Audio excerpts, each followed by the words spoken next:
Le message du jour vous est présenté par notre frère Marc. Salut, chers bien-aimés de notre Père Céleste. Nous continuons à trouver un moment calme avec Dieu dans un monde de distraction. Bien-aimés, la seule façon d'éliminer la distraction de nos vies et notre esprit est d'entrer délibérément dans le calme, la présence de Dieu.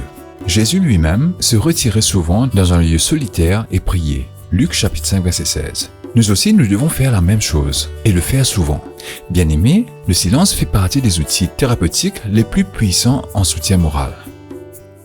Une pause silencieuse est évocatrice, capte l'attention et invite à la réflexion. Au cours d'une séance thérapeutique, le silence crée un espace qu'un client peut remplir d'idées et d'émotions nécessaires. Bien-aimés, il existe des preuves et d'études qui montrent que se débrancher de la technologie et de passer du temps dans une réflexion ou une prière calme produisent également des bénéfices physiques, notamment en abaissant la tension artérielle, en augmentant la concentration et réduisant le stress, en calmant les pensées qui défilent, en améliorant le sommeil et en stimulant la créativité. Pour certaines personnes, le silence peut être intimidant. Les distractions nous empêchent d'affronter notre moi intérieur. Nos peurs, nos péchés, nos histoires, nos faiblesses, nos blessures, nos doutes et nos regrets. Pourtant, ce sont des véritables charges que le Seigneur veut enlever de nos épaules.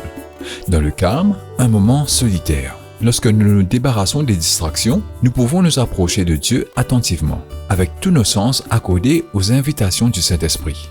Bien-aimés, calmer nos esprits nous aide à entendre le soupir de Dieu, selon 1 Roi chapitre 19 verset 12. Dans le psaume 131 verset 1 à 2, le roi David a écrit « Je me suis calmé et apaisé.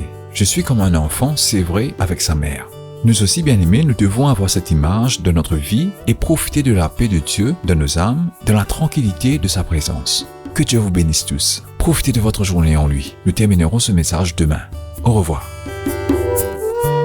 Si toi aussi tu crois que la parole de Dieu est une bénédiction, partage-la et sois une source de bénédiction pour les autres, toi aussi.